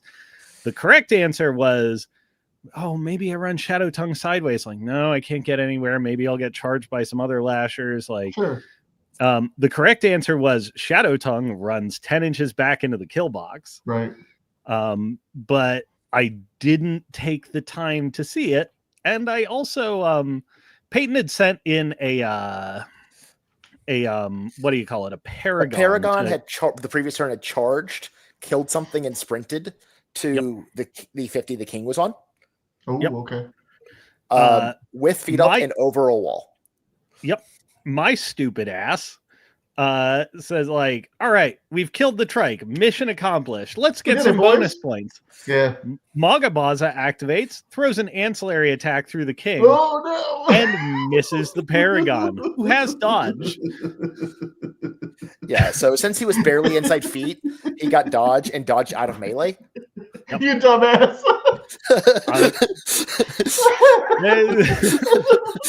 It's like I could have done that too, to like, oh, this will make the trike easier to kill, or maybe I stop one attack short and still have transfer targets after he kills my Dire Troll. Nope. So Peyton, we go into your turn. It's gone down from like, okay, maybe scenario is like salvageable to I'm down by 5. Let's just kill this dumbass. Yes. So Shyrus is in walk jump Shadowbind range of him. So I have to roll a boosted 11 to hit. Okay. We nail it on the first hit. Of course. Yep. We hand a destruction. Yep. The next one I hit because it's at this proceed point, to roll 2 hilariously bad poison damage rolls. I can only boost damage once. On the boosted damage rolls, I roll a 5 dice drop to low for a 10 total. Oh no. Yeah. Okay. It was pretty bad. But I end up leaving him on 5 health after the 2 shots. Got it. Because both his beasts are full. Sure. And the hero, the much maligned, much slander is said against about the Wraithwing Paragon. and he always misses, except for when the chips are down. And it kills him to the box. Of course. And he fails the tough check. Wow. Yep.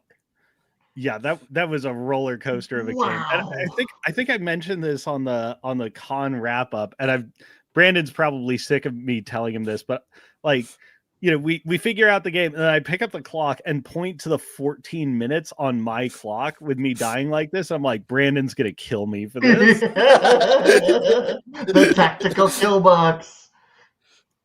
But I mean, like, I had 14 minutes to figure out how to not lose the game, but I just had like, screw it. I don't want to think anymore. Wow, that's insane. Oh yeah, there was some applause on that game. So I had the opportunity to play against Mr. Spellrack himself again. Once again. And this was 2 fronts instead of wolves, so he drops Tyrus again. This game was unfortunate just because this was very much just a 2 fronts game. So I go first this time. And that's a really big deal because he doesn't get to take up half the table. Right. Yeah, he doesn't get to like bully you onto like correct. You're barely stepping your toe out of the back third. Right. So once again, as Peyton said, Garl Gas is very good on 2 fronts. So he's very battle group light in this list. He has just 2 guests. So I'm already going to walk up to the table. I know I'm going to bully the 50s. And this is all about just, I'm going first. So top of 2, I am going to feat and just push because he has to blow his alpha. On the 1 turn, I'm okay with him coming in, which is my feat turn. So otherwise, he just loses.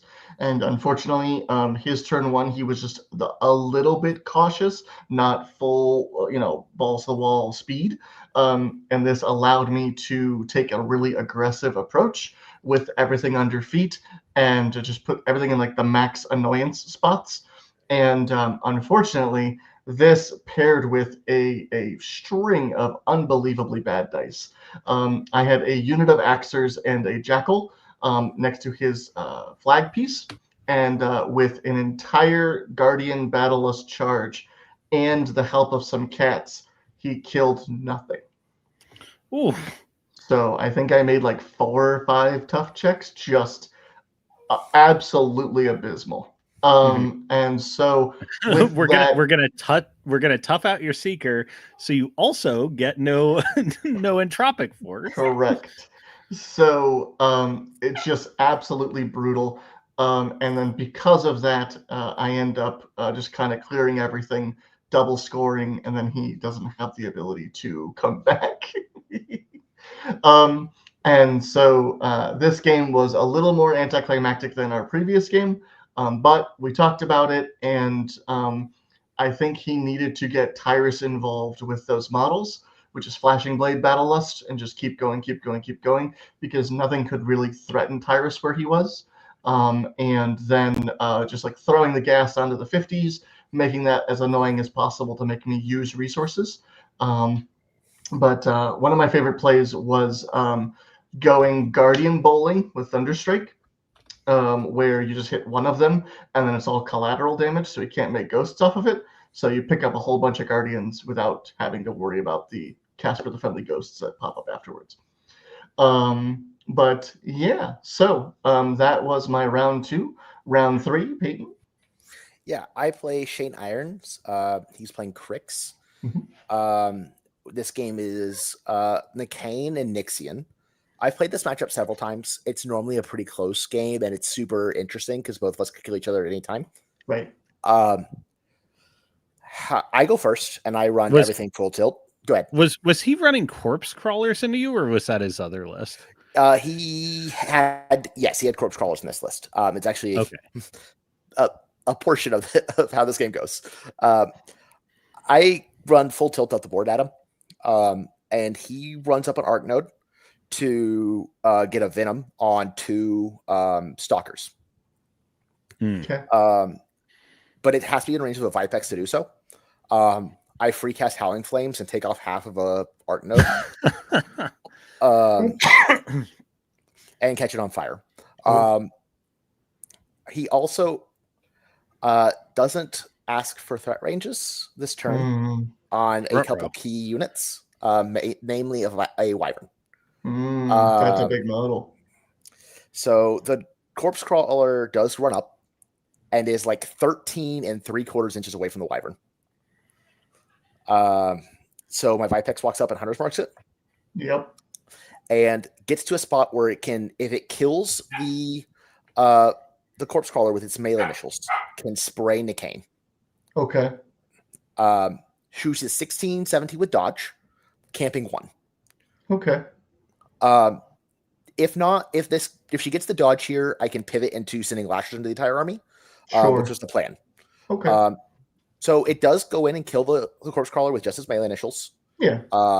It animuses, boosts to hit Nicaine, hits Nicaine, does 10 damage through focus.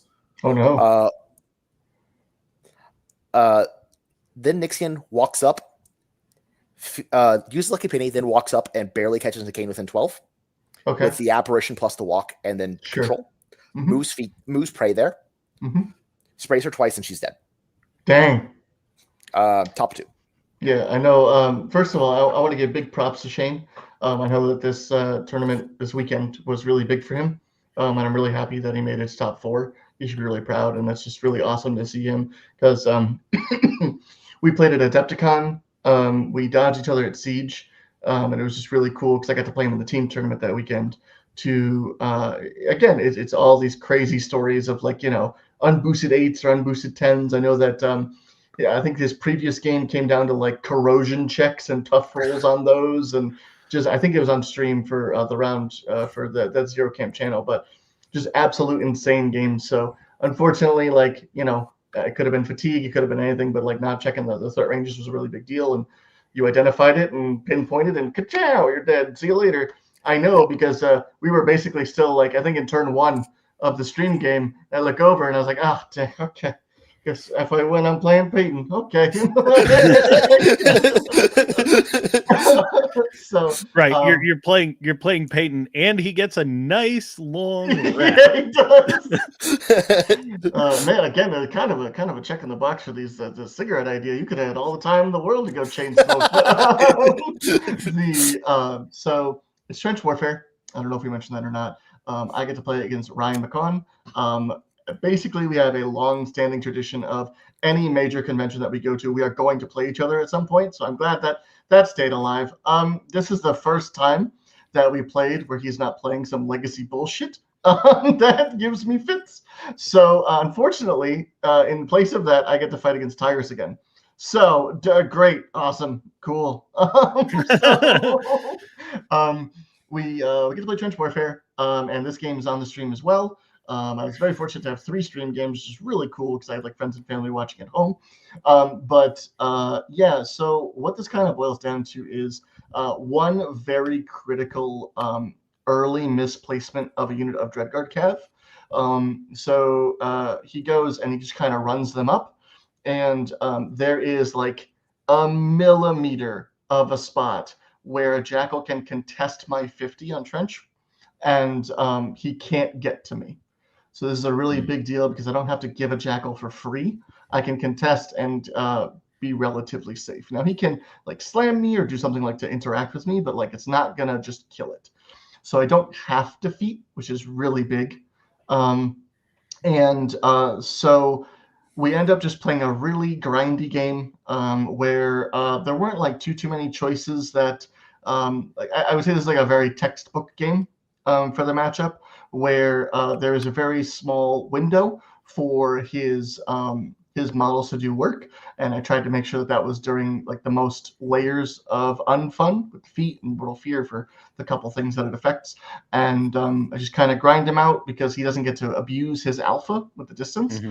And I tried to make sure that I was threatening Tyrus enough where he couldn't just do his lawnmower bit. And he ends up going for an assassination and coming up short, and I end up winning on scenario off of that.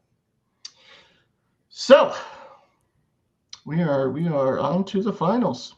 The big showdown. Yeah. So this is where we find out that it's Color Guard. Oh boy!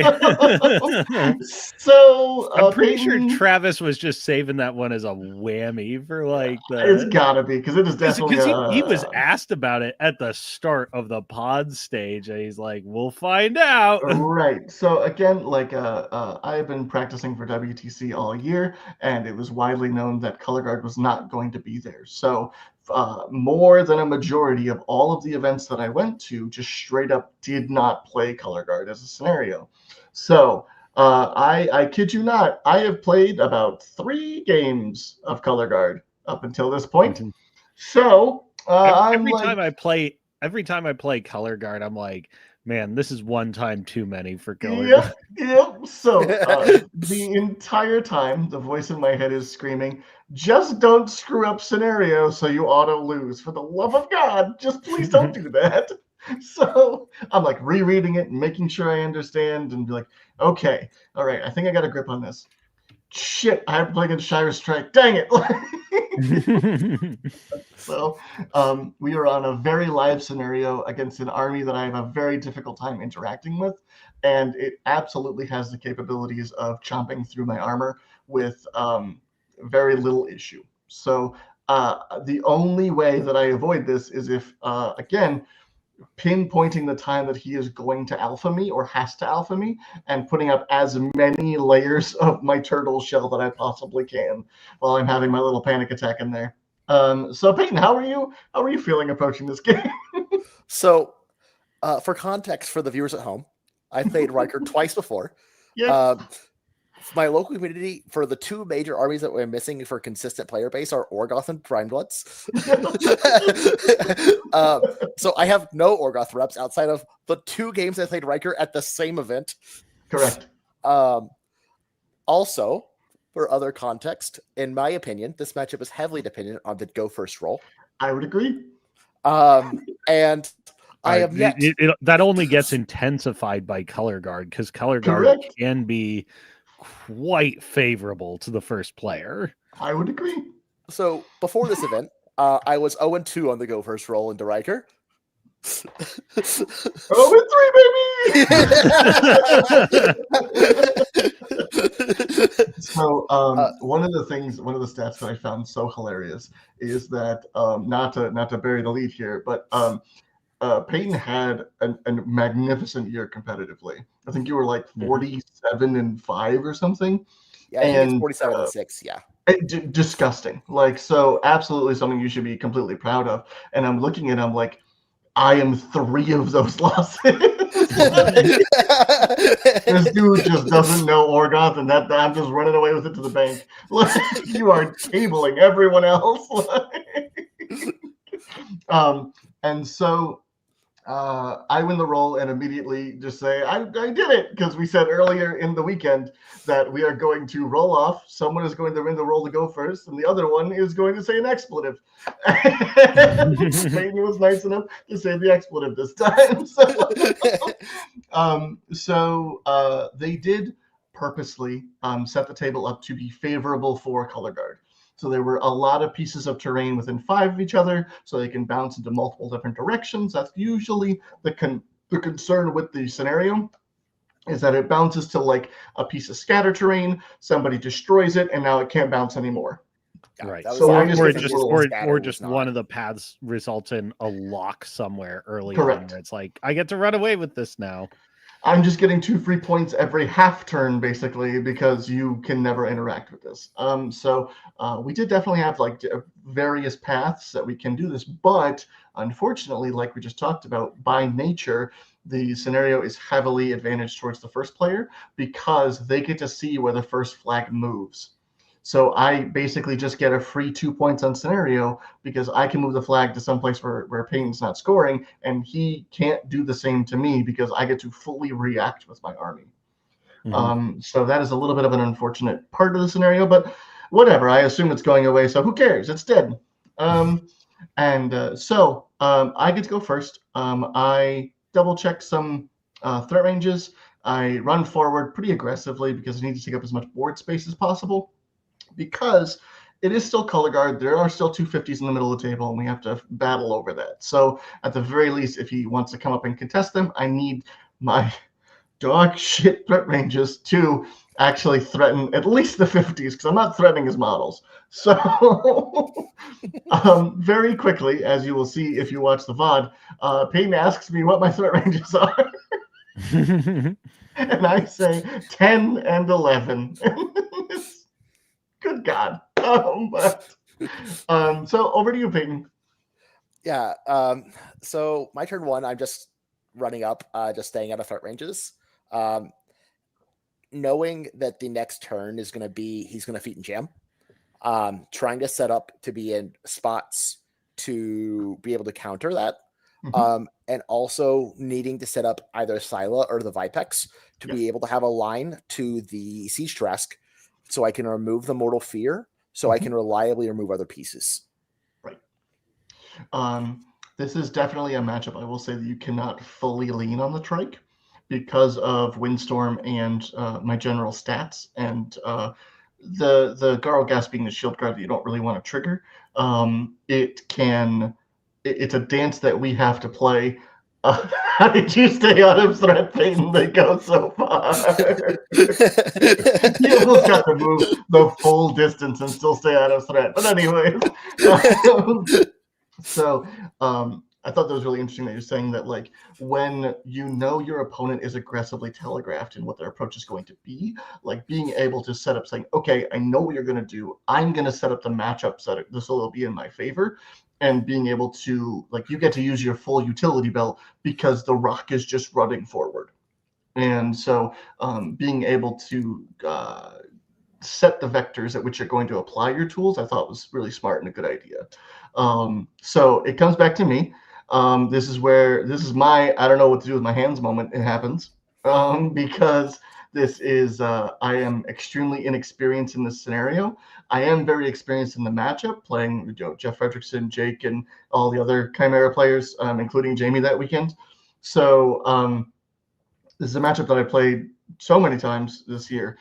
So I know that at the end of the day, we need to create a scrum. We need to force you into the middle. And even if you're engaged, I need to make it so you do not get to use your maneuverability and your threat against me, because then I just slowly lose the game as you scalpel out chunks of my army.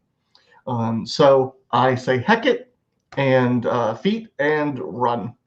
I make very few attacks. I really don't do that much, honestly. The only critical thing that I did was normally I am exceptionally conservative with my Nashers. I have found a lot of Hurusk players are very aggressive with them, almost leading with them. And I found that they are way too important to the mid to late game, that people will devote resources to removing them off the table, because they are 11-17. Those aren't the greatest stats. And so this was the one time where I was like, I had Mortal Fear up. It's a very aggressive Mortal Fear bubble, so anything coming in will be affected by it. I have feet up. I feel okay saying that, like, here's my Garlghast.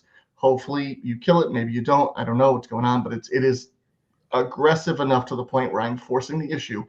I'm going to push my Nashers up also to say that you get to pick like one, maybe two things, and then I get to keep the rest of my stuff. So now that it's in an aggressive position, it is going to be effective the next turn. Whereas there are plenty of examples where I am too cautious, like in my game with Cosma, and it allows him to just say, hey, I'm going to sit back here, bang, bang, bang, that's dead, your turn. Your threat ranges still suck. Rats. So that was going through my head on my turn too. Over to Peyton. Yeah, so this turn I make a couple of mistakes due to some inexperience in the matchup. He has a Jackal next to that's engaging my Knights Incarnate, and I also have a unit of Lashers there that has Silence Death. I upkeep Silence because I'm not sure what that unit's going to do. Mm-hmm. In reality, that unit's just going to make attacks on this Jackal, right. And I should have dropped that spell at this point. I was in my head, I see a line for this Vipex to get to the Siege Tarrasque, mm-hmm. And remove the Siege Tarrasque. But I need Silence and Enrage in order to reliably do that. Right. I activate with the Knights early. They get the crit knockdown. The Lashers charge in and kill the Jackal. As is tradition for my game into Riker, the Lashers underperform horribly and barely kill it. But with that example, like you're talking about not upkeeping the Silence Death, which I agree with, because also they can just drag him out of the feet. Yeah. And so like he's becoming irrelevant regardless, because he'll be out of control, so he's not getting focus. Right. So that was the first mistake. I make three major mistakes of the course that turn this the first one. Mm-hmm. I moved Shyrus to a spot after cycling Silence that ended up putting her in a bad position because I was thinking about getting into combat, but it wasn't into a good enough, like a correct spot. I think she should have just stayed where she was, maybe even aiming to hit. She had a line on one of the other side. I was shooting into combat anyways. Mm-hmm. I should have just aimed and used that. It kept Shyrus in a better position. But I used she puts Hand of Destruction on this unit, does a little bit of chip damage, really poor damage rolls here. Mm-hmm. Scylla ends up killing the rest of that unit. Then I activate the Trike, and this is my third mistake. I hadn't considered that the loss of the Warwitch unit for you, the loss of Dark Shroud, combined with Weaken, means that the Garlgast doesn't kill a Dragon-Splatted Trike. Agreed. So I should have just had the Trike kill more Mans. Instead, I activate the full Trike activation into the Garlgast, and end up leaving you on 20-something boxes after some very poor damage rolls. Very poor. But I ended up not killing the Trike. There was 4 mistakes. At the very end, I have the I don't know where my hand's supposed to go moment, and I move the Paragon. I'm like, I don't know what you're doing, and I just run him. So when you activated the Paragon, I was like, dang it! I think he sees it. By even the possible assassination run, you're gonna run him in front of Shyrus, and then it's gonna be over. And then you ran him behind Shyrus, and you go, wait a second, let me check something. I just want to make sure that this thing is within 3, and thank God it was. Because I was worried you're going to be like, actually, I'm just going to run him in front of Shyrus. Rats. But luckily, you just kept him behind her. Yeah. And then went to Riker's turn. Yeah. So at this point, I have a weakened Garlgast on like 20-something boxes, which I thought he was going to be dead. That's really cool. Unfortunately, the Tarask died. And I want to give huge props to Peyton's placement of the Skilla Trike Vipex, the little triangle that he made, because realistically, my order of activations is horrendous to try and get myself out of this mess. Because even with Carnage, but with Shyrus feet up, I have a really tough time getting the correct models to the right spots to apply them. Cosmo looking like an Umbre caster with all his furry friends. as soon as I sit down here, like at least one of the cats and the dog are like, "Ooh, what's he doing?" You have free time? Not anymore. The worst is one of them who will come up and like, we got her when she was very young, like probably taken from her mom too young. Yeah. If she sees me immobile somewhere for a little bit, she'll come up and like grab onto my neck and start suckling. Amazing. And I'm always a little worried, like, is the mic gonna pick this up? So I'm looking at the positioning game. Shyrus feet is up. I have lost some stuff. Like I lost into the Axers. I lost the Siege Tarask. Like I'm losing a good chunk of stuff. And because of the Shyrus feet, my whole left side is pretty much like out of effective range of doing anything, because the walking isn't really going to do much when we're talking about like they're swinging into inconsequential lashers where like this core trifecta of beasts, like I have to kill them. Because even if I kill the Trike, we're past Hrusk feet turn. So now that Vipex, in my experience, always finds a way to get to Hrusk with the walk and the 4 side steps. Good God, every time I think I'm okay, and then boop, boop, boop, boop, boop, boop, boop, you're dead. Dang it. Like so I am looking at when he repoed Shyrus to the nook of that wall. I was like, I think I can walk 2 Nashers to get to it. Now, with Carnage even up, and no, I did not. Rick, let that go. So even with Carnage, I need 7s to hit, and he has dodge. So when I first walked up, I was like, I'm gonna have 6 rerolls. I do need 7s. Like, do I just go for this? She's camping 1, and Peyton nicely reminded me that she does gain dodge on the feet. So like any of these 7s miss, they only have a 1-inch melee. Fortunately, my other aggressive Jackal has a way to run and kind of make the triangle around her so that she can't move. This is where Peyton nicely again double checks to see if the ninja caster has acrobatics, because that would invalidate everything again. Luckily, she does not. So I said, okay, we're going for it. So the assassination is 2 Nashers and Garlgast with blast rockets as the backup. She does have blast resist because of the Paragon that I cannot interact with.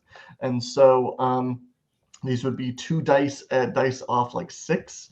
Not expecting a whole lot from them, but they were just a little bit of backup. So we put combat coordination on one of the Nashers. We walk over and we proceed to hit every 7. and that ends up killing Shyrus. This was another VOD check that I was reminded of. In our game, killed it to the box, and unfortunately, one of my rerolls, I gypped myself on 2 of the result. I said I rolled a 7 and I rolled a 9 or something like that. But regardless, luckily the main roll is the 7, not the damage rolls, and those all hit. And yeah, that was the Iron Gauntlet. Yeah. Any closing thoughts from you, Peyton, on that game? I think you pretty accurately described the taxonomy of like where it was to prevent this. Any final thoughts on that, or final thoughts on your run this year, and making it to the top tables? So first, like I said, this is my 3rd game playing into Riker, and every time I learn a little bit more about the matchup, and every time my Lasher chooses to let me down, but that's okay. But as far as my run this year, it's been awesome. I bought my Chimera in January of this year. I was super excited to get back into the game. I regrettably had during COVID lost my community and had to go into competitive 40K for the past like 3 years. Big oof. But I'm glad to be back, and I'm super excited to keep attacking competitive War Machine and meeting up with a bunch of cool people. That's awesome. You're going hard for this next year too? Yeah. I have 7 events lined up right now. Dang. Oh, wow. Yeah, Connor the GOAT for the driving. Connor is the best. Yeah, it's a fact. So overall, I think that this game in particular points out the weakness of the faction, where he was for Orgoth, not for Chimera. I think that he was incredibly tooled to just kind of deal with the concept that I brought, and I didn't feel like if I had a Cyberth list or if I had a Butcher list, I didn't really feel like it would change very much on the matchup chart. And so I was lucky enough to have a chance to go for an assassination, because I feel like if I was forced to go for attrition, I think Peyton would win the long game with just being able to just because he doesn't lose any offensive output after his feat, where my army aggressively loses power after feat, where like I have to try and make this work in the mid game. And especially with something like Color Guard, where it's very easy to get back to parity on scenario points. I can't really get that typical big push and kind of keep that momentum. Not to mention, Horask is just terrified of dying after feat turn. So I think that everything was played right. I just happened to hit a bunch of 7s, and the game ended a little prematurely. Yeah, I just think that it was a really amazing weekend, and I am with hearing in my top 4 game that Horask is losing Fate Blessed by Matt Hart and Loxum. That was something to hear. So I am definitively putting Orgoth down for next year. So I brought one list, and that one list is getting nerfed again. So sayonara, faction. The lion does not concern himself with faction loyalty once the season's over. But I mean, I may be switching to a different lion, but you know, who knows? Who knows? It could be anything. Anything. Yep. Oh man. But yeah, so really awesome weekend. I want to give a huge shout out and props to Travis Marg. This dude judged everything, from the team tournament to the LCQ to the pods to the steamroller going along with the pods to the IG itself. He was a non-stop judge machine. And TO, oh my God, I could not be more proud of the job he did. I hope in the future that he can get some help, but he proved that he didn't need it. So, but yeah, man. He looked like he was getting run down on Thursday by the end of the weekend. Good God, man. I could not be more proud of him. I agree with everybody in chat. Travis is absolutely the best. And yeah, we didn't even talk about the keynote, but like, man, just a fantastic weekend. Really happy with everything, and I just can't wait for next year. Yeah. I just want to shout out the Steamforge Games team that was there. It was really awesome to coming from a different community. Like I said, I've played in War Machine, Marvel Crisis Protocol, and 40K competitively on the national and international level. And it's awesome to see a game where the dev team is so involved in their game and so excited to see their game growing. That's not something I've really seen in other games at this point. And so it was awesome to talk with Jamie and China and the whole team that weekend. It was just an awesome experience, and the feeling of the community at Lock and Load was just amazing. Yeah. Not only that, they're actually good at the game. Yes. Like seeing Loxham go 5-0. Yeah. Lock won his own first qualifier. You know, the SFG team going to the finals to play against me in the team tournament. Like, it was just so fantastic. It is so refreshing to see the people that are in charge of the game actually, because it's so easy to look at it from a business side and be like, oh, we'll do this, this, and that. And yeah, exactly. World champion Jamie Perkins, that the people that are in charge of the game are actually good. So like when we say something needs to get fixed, they can look at you and say, hey, you know, you're kind of full of stuff, or, you know, maybe we are actually looking at that from a competitive lens. Yeah, I definitely agree. The vibes of the con this year were absolutely immaculate. And you know, it's really been a recurring theme, and you mentioned it earlier this stream, but one, just everyone was really excited to be there and like be doing what we're all doing together. But like, you know, you're right. And it wasn't just Iron Gauntlet, but like the sportsmanship and amicability around the rules and stuff like that was like really, really, really top notch. Like if you're looking for signs of health in the community, like, okay, it's growing consistently, and we haven't lost that culture that made us, you know, all really attracted to staying in and playing this game competitively. Yes. And if anything, it's gotten even better. Yep. I agree. Both of you guys should come to an event at the East Coast. That would be fantastic. I will say I will be at Adepticon, and the Arkansas crew will be taking a team to Boker. Wow, that's fantastic. Oh, nice. That's so cool. Man, it's going to be so great to win the role to go first against you at the Boker Bowl.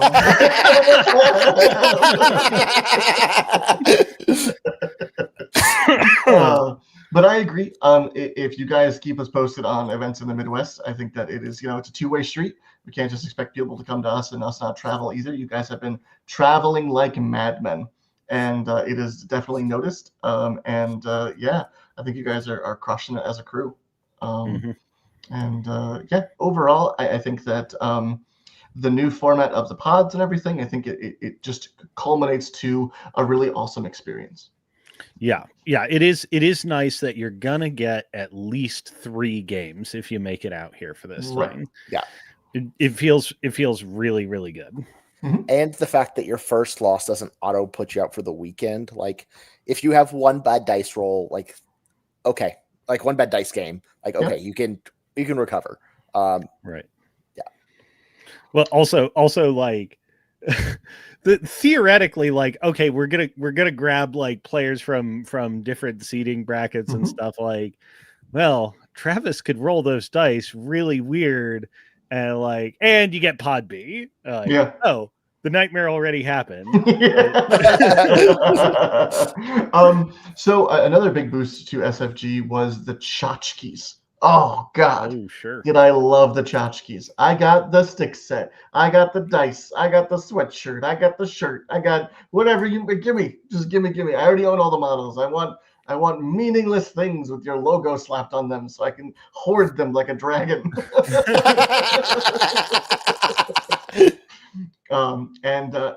It was so cool because the number of times that we've been to an event across this like decade of playing the game or more in some cases, where it's just another 5-inch widget. It's just another like focus token. and to look and see a custom-made measuring stick set with the Lock and Load logo on it, I lost my mind. I'm grabbing people being like, let's play a game. Let's do this. I need stamps. Let's go. And it was just super cool. Yeah. Yeah, they absolutely killed it this year. Yeah. Also, the amount of stuff that I got early, like Azdirek and Umbre Vilcool and Death Jack, and oh my god, Lord, this model is freaking insane. Oh my god, it's so cool. It's unbelievably gorgeous. Good Lord, in person, I was so like, many wolves in that bottle. So many. I don't even care what it does. It just it hits the rule of cool, and that's all I care about. As someone who plays Shades, I will tell you that is also a good model. Yeah. When you realize how many characters are actually on the table. But highly recommend. And if anybody can go, it is a wonderful event. And also, I really appreciate the kind of metamorphosis that we've observed over the years. Because if you went to Warfare Weekend so many years ago, it was like a hotel that was completely under construction. It was like you're trying to like dance around crews and tape and whatnot. And we've watched as all this construction is finished. It is a wonderful courtyard with like a giant screen watching sports, a bunch of different restaurants and stuff. Like super cool area. But yeah, highly recommend it. Mm-hmm. Yeah, I missed last year. It was funny to walk around that little area and like, half of these buildings are new. Right. Oh man. All right. Well, any thoughts to close us out? War Machine's great. Play it. War Machine is great. From the Lion of War Machine himself. Yeah. All right. Thanks everybody for tuning in.